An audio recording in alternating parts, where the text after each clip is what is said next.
አንድ አረጋዊ እንዲህ አለ። ፈተና ወደ ሰው ሲመጣ ያ ሰው እንዲደክምና እንዲዝል እንዲሁም እንዲማረን ለማድረግ ሌሎች ፈተናዎችም ከተለያዩ አቅጣጫዎች ተደራርበው ይመጡበታል። ይህ አረጋዊ የሚከተለውን ታሪክ አስከትሎ ተናገረ። ፈተና የመጣበት አንድ ወንድም ነበር። በፈተና ላይ ያለ ሌሎች ወንድሞች ባዩት ጊዜ ሰላም አላሉትም፣ ወደ በዓታቸውም አልወሰዱትም። ህብስተ ሰርክ በፈለገ ጊዜ ማንም ምንም ነገር አልሰጠውም።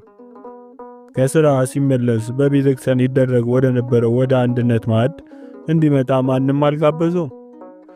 ከተሰማራበት ሥራ ውሎ ሲመለስ በበዓቱ ውስጥ ምንም የሚቀመስ ነገር አልነበረው። እርሱም ስለዚህ ሁሉ እግዚአብሔርን አመሰገነ።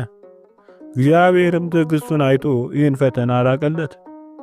ወዲያውኑ ዳቦ በግመል የጫነ ከግብጽ የመጣ አንድ ሰው በሩን አንኳኳ።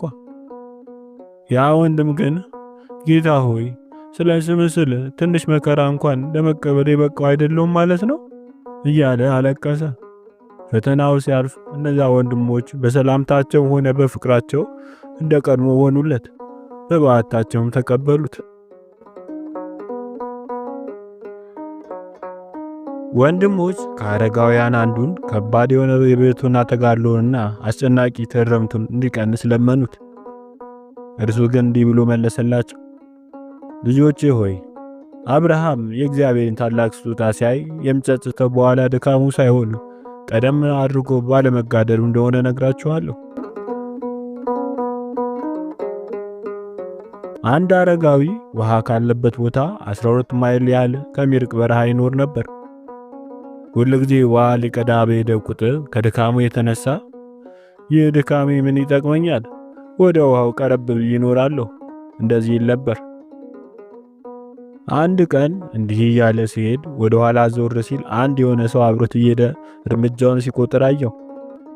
እርሱም አንተ ማን ነህ ብሎ ሲጠይቀው ያም ሰው እኔ የጌታ መልአክ ነኝ፣ እርምጃ እንድቆጥርና የድካምን ዋጋ እንድሰጥ ተልኬያለሁ። ይህን በሰማ ጊዜ ይህ አረጋዊ የበለጠ ተበረታታ። ከነበረበት ቦታ እንደገና 5 ማይል ያህል ርቆ ኖረ።